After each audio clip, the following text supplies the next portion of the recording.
আসসালামু আলাইকুম। আজকে আমরা স্টাডি করব প্রাচীন বাংলার জনপদ থেকে কিছু গুরুত্বপূর্ণ প্রশ্নোত্তর, যেগুলো প্রাইমারি, বিসিএস ও অন্যান্য পরীক্ষার জন্য খুবই গুরুত্বপূর্ণ। চ্যানেলটি সাবস্ক্রাইব করে সাথেই থাকুন। সম্পূর্ণ ভিডিওটি বারবার দেখতে থাকুন, ইনশাআল্লাহ এখান থেকেই কমন পাবেন। চলুন শুরু করি। প্রাচীন বাংলার সবগুলো জনপদকে একত্র করেন হচ্ছে রাজা শশাঙ্ক। তিনি প্রাচীন বাংলার সবগুলো জনপদকে গৌড় নামে একত্র করেন। গৌড় স্বাধীনতা ঘোষণা করেন। রাজা শশাঙ্ক প্রথম স্বাধীন বাঙালি রাজা। প্রাচীন বাংলার সবগুলো জনপদ একত্রে বাংলা নামে পরিচিতি লাভ করে সুলতান শামসুদ্দীন ইলিয়াস শাহের আমলে। প্রাচীন বাংলার সবগুলো জনপদকে একত্র করে রাজা শশাঙ্ক নাম দেন গৌড়। আর রাজা শশাঙ্ক হচ্ছে প্রথম স্বাধীন বাঙালি রাজা। প্রাচীন বাংলার সবগুলো জনপদ একত্র করে বাংলা নামে পরিচিত লাভ করে হচ্ছে সুলতান শামসুদ্দীন ইলিয়াস শাহের আমলে। বাংলার সর্বপ্রাচীন জনপদ হচ্ছে পুন্ড্র। বঙ্গ নামে দেশের উল্লেখ পাওয়া যায় খ্রিস্টপূর্ব 3000 বছর পূর্বে।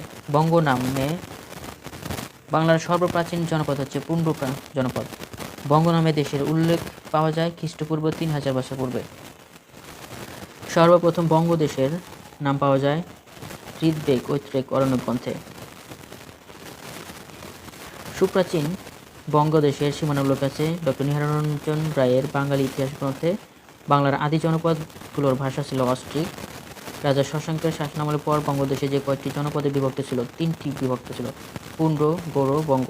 রাজা শশাঙ্কের শাসনামলের পর বঙ্গদেশ যে কয়েকটি জনপদে বিভক্ত ছিল সেটি হচ্ছে 3টি, যথা পুন্ড্র, গৌড় এবং বঙ্গ জনপদে বিভক্ত হয় রাজা শশাঙ্কের পর। পুন্ড্র হচ্ছে উত্তরবঙ্গের একটি জনপদ। বর্তমান রাজশাহী, বগুড়া, দিনাজপুর জেলা নিয়ে এই জনপদ গঠিত। গৌড় হচ্ছে উত্তর ভারতের বিস্তীর্ণ অঞ্চল। মালদহ, মুর্শিদাবাদ, বীরভূম, বর্ধমান ও বাংলাদেশের চাঁপাইনবাবগঞ্জ জেলার কিছু অংশ নিয়ে এই জনপদ গড়ে উঠেছিল গৌড়। আর বঙ্গ হচ্ছে দক্ষিণ পূর্ব বঙ্গদেশ বঙ্গ নামে পরিচিত ছিল।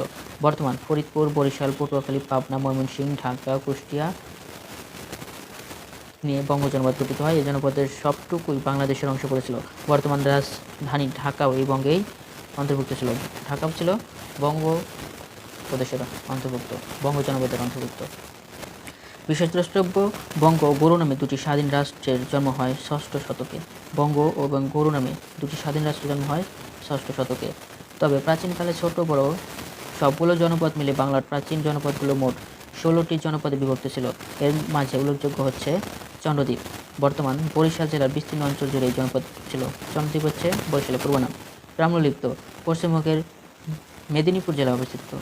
তাম্রলিপ্ত ছিল হচ্ছে পশ্চিমবঙ্গের মেদিনীপুর জেলায়। আর বরেন্দ্র হচ্ছে উত্তরবঙ্গের